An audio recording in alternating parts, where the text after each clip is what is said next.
എന്തായാലും ഇപ്പോൾ പലവിധ തീരുമാനങ്ങൾ വരുന്നു. അടിയന്തര ധനസഹായമായി 10 ലക്ഷം രൂപ നൽകും, 5 ലക്ഷം രൂപ ഇപ്പോൾ നൽകാം എന്നുള്ള തീരുമാനം ഒക്കെ ജില്ലാ കളക്ടർ വരുന്നു. ട്രെഞ്ചിങ് അടക്കമുള്ളവ നാളെ തന്നെ തുടങ്ങാം എന്നൊക്കെ. അപ്പോൾ വളരെ വേഗത്തിൽ ഒരു ഇടപെടലിലേക്ക് പോവുകയാണ്. ചില ഉറപ്പുകൾ നൽകുന്നു.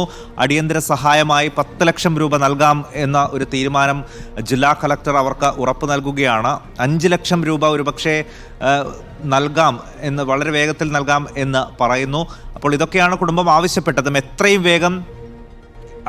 വേഗം ഈ സഹായങ്ങൾ ലഭ്യമാക്കുക, ജോലി അടക്കമുള്ള കാര്യങ്ങളിൽ ഒരു തീരുമാനം പറയുക, കുടുംബത്തെ സർക്കാർ ഏറ്റെടുക്കുക, അവരുടെ സംരക്ഷണം സർക്കാർ ഏറ്റെടുക്കുക എന്നൊക്കെയായിരുന്നു പ്രധാനപ്പെട്ട ആവശ്യം. അത് എത്രയും വേഗം നടപ്പാക്കി കിട്ടുക എന്നുള്ളതാണ്. തെരുവിളക്കുകൾ ഉറപ്പാക്കാമെന്ന് കലക്ടർ ഉറപ്പ് കൊടുക്കുന്നു. 10 ലക്ഷം രൂപയാണ് ഇപ്പോൾ ആവശ്യപ്പെട്ടിട്ടുള്ളത്.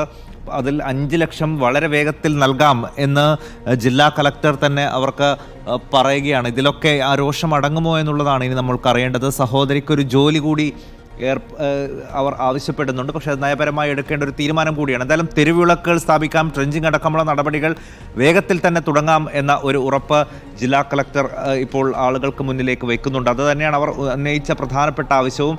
അതെങ്ങനെ നടക്കും എന്നുള്ളതാണ് ഇനി അറിയേണ്ടത്. ഇപ്പോൾ MLA ആൻഡോ ജോൺ അടക്കമുള്ള ആളുകളും ഈ പ്രദേശവാസികളോട് സംസാരിക്കുന്നുണ്ട്. സോളാർ ഫെൻസിംഗ് നടപടി വേഗത്തിലാക്കാം എന്ന് പറയുന്നു. തെരുവിളക്കുകൾ ഉറപ്പാക്കും എന്ന് പറയുന്നു. RRTക്ക് താൽക്കാലിക വാഹനം കൊടുക്കാം എന്ന് പറയുന്നു.